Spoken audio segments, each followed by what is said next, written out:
Each week, we spend time talking about game management.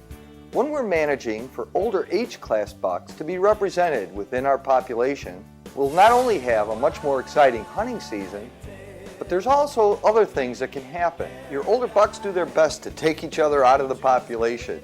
Let me share a few examples from right here in Whitetail Paradise. This buck, affectionately known as One-Eyed Jack, took an antler beam directly through his eye prior to being harvested by my friend Eddie Panecki. Another beautiful Paradise buck, tagged by my friend Rocco Marzullo, took an antler beam directly up his nasal cavity. And occasionally, you may even come upon locked up bucks. On November 14th, 2007, Jeff Cox had himself quite a day. About a little before 10, it really got windy, so I decided I would go for a little walk, come across something I'd never find again probably. A couple of locked bucks, pretty nice ones, matter of fact. I couldn't believe it. Both alive still too.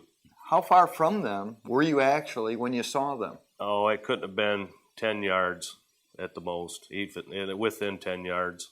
So they weren't moving when you walked up on them? No. I finally heard something. I looked down and there they were. I was coming down the hill. They were both on the ground at this point? The one was pretty much alive. The other one he was still alive, but he was pretty wore out. The larger of the two bucks actually had gore wounds on his gut. His belly was tore open on the one side, yeah. I don't know if the buck that buck did it or if another buck had come up and did it, or I'm not sure how it happened. It appears as though they were locked up for quite a long time because all the wear that we saw on the inside of the beams and some of the points, right? Yeah, they were rubbed down pretty good. There was indentions where they've been rubbing for so long. I don't know how long they've been locked, of course. It had evidently been a while. They're both trophy class deer. One's in remarkably good shape other than the rud marks. And the other deer has some broken points which may have occurred during the fight. The little smaller one he was in pretty bad shape. He was still alive, but he was struggling pretty bad.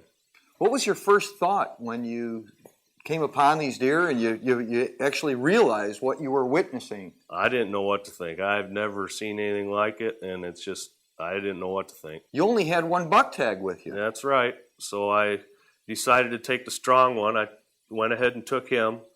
Then I had to go get another tag, come back and take the littler one. It's not quite that simple, though, is it, when you're living out in the country out here in Whitetail Paradise? Well, long drive, pretty long drive to get another tag, I know that. For Woods and Water Television, I'm Bob Coine with Jeff Cox, enjoying some odd occurrences while we're building Whitetail Paradise.